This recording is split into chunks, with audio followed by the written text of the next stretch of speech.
Welcome to Kapyan Tony TV!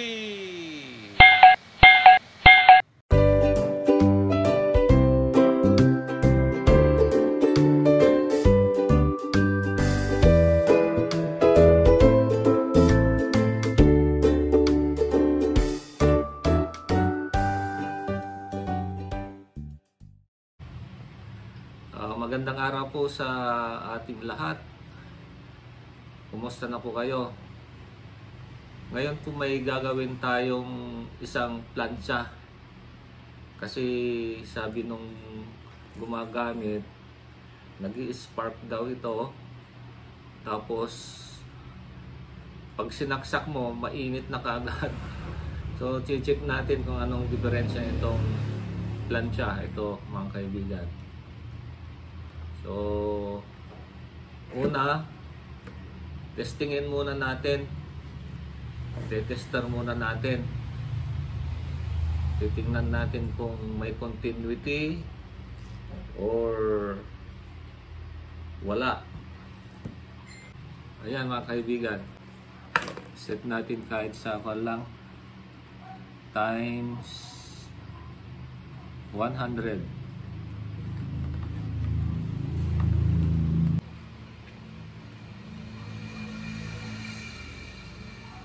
Ayan.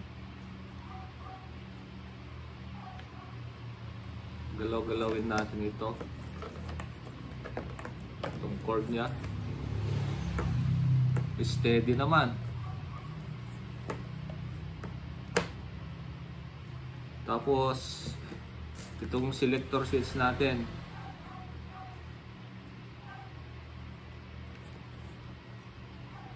Oh, nakaano kaagad. Nasa 0 pa lang ito, pero nakapalo na sa sagad, oh. Oh. Ayan, oh. Naka 0. O dapat pag naka 0, dito rin sa 0 yung kamay ng tester, pero wala. Nakasagad na. Dito. May ground itong saksakan mga kaibigan. Ito pag galaw-galawin mo ito, gagalaw-galaw din yung yung kamay ng tester. So baka dito yung sinasabi niyang nag-spark sa saksakan. Okay, so bubuksan natin ang saksakan, tapos ayusin natin, tapos ayusin din natin itong selector switch niya. Bakit parating nakataas yung kamay ng ng tester? Ibig sabihin nakadikit na yung contact, parating nakadikit yung contact. Okay, so ito muna check ko muna itong cord.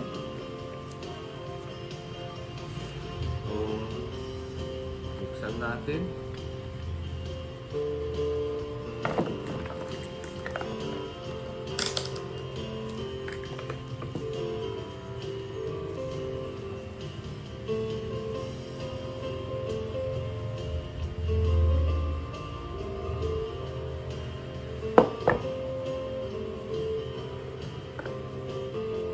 Naku, tanggal oh. Ito mga kaibigan, natanggal yung pagkaano niya, pagkalagay dito sa screw. So yun lang ang ayusin natin. Ayusin na natin.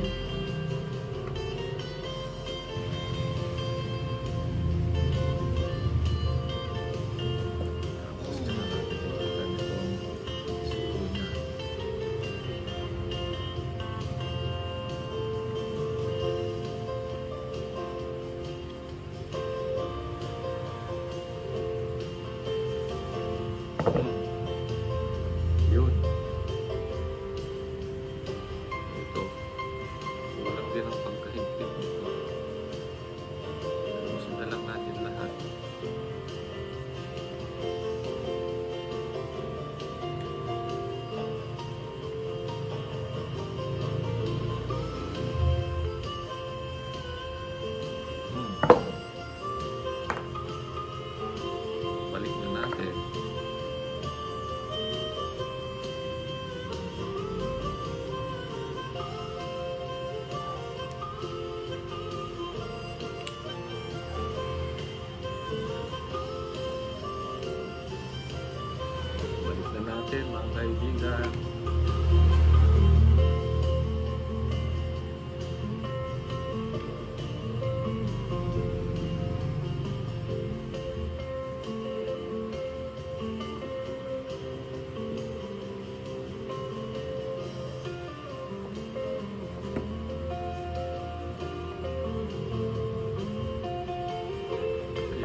tayo dito sa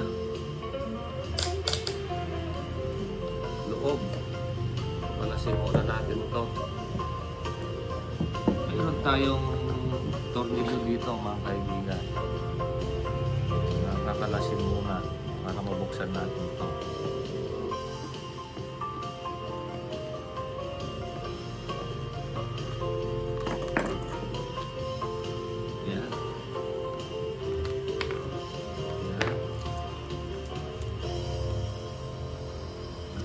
Na.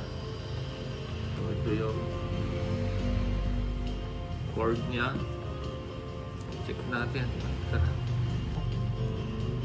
Intact pa yung ano niya. Ayusin ko na lang ito mamaya, yung electric tape niya. So, kalasin natin itong dalawang screw dito at saka dito.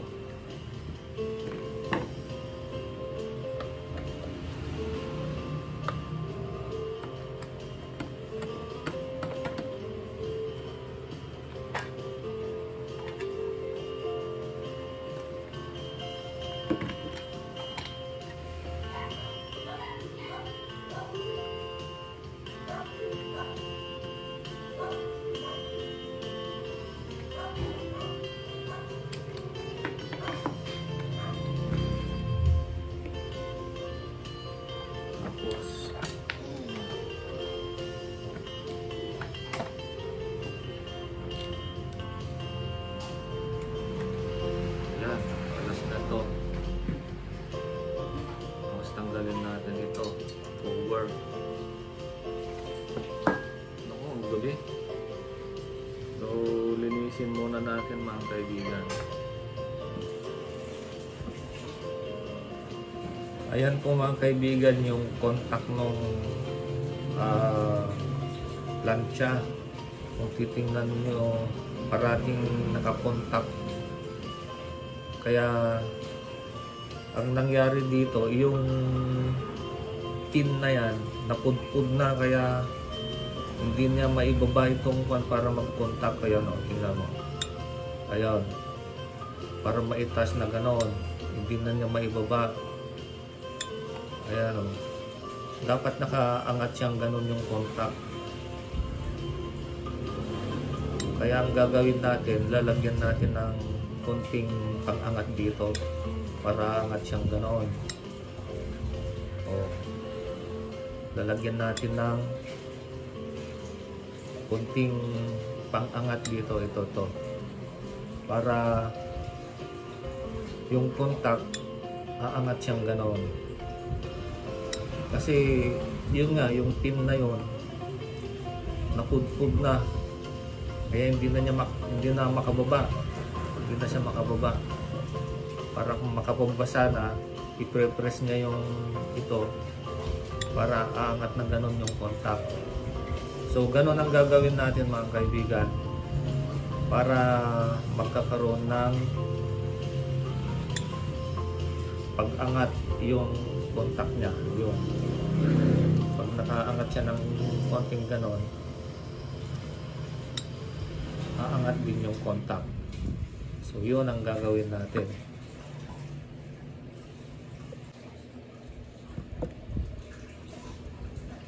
Ayan mga kaibigan, no. Dinagyan natin ng wire. Ito. Iniikot natin yung wire doon sa taas. Yun. Doon. Ayun. Pagpihitin na natin, tingnan na natin kung magkukontak.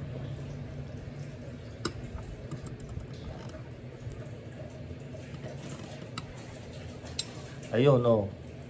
Bumababa na yung contact. Pero pag pihitin natin ulit, magkataas. Ayun. So, okay na mga kaibigan. So, pag pihitin natin,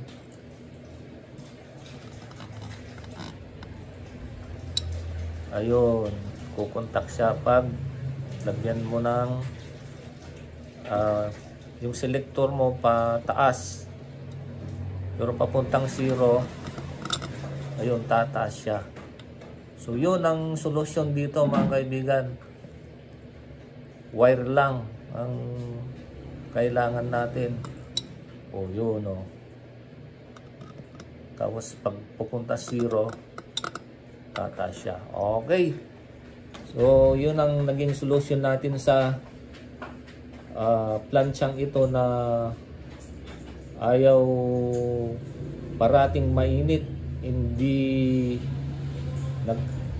pagkasaksak mo, iinit na kagad kahit hindi mo pa ginagalaw yung selector switch para painitin. Okay. So yun mga kaibigan. So yun mga kaibigan, oh. Guntingin na lang natin. Guntingin yung wire. Oh. Ayan, nagunting na. So balik na lang natin. I-assemble ko na para matesting natin ulit mamaya. So ito mga kaibigan, ibalik na natin. Mauna ito.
Okay. Saksak na natin dito sa outlet. Tingnan natin. Ayun. Pagsaksak natin, dapat ilaw yung pilot light. Ayun o. Ilaw yung pilot light. Tapos ayan o, mainit na. Okay. So yun mga kaibigan, tapos na. Doon po nagtatapos ang ating video sa araw na ito. Naway may natutunan kayo kung paano mag-repair ng selector switch ng mga plancha. At huwag nyo na rin kalimutan mag-like, share, subscribe para sa mga susunod kong mga videos ay ma-notify ko kayo. Bye-bye and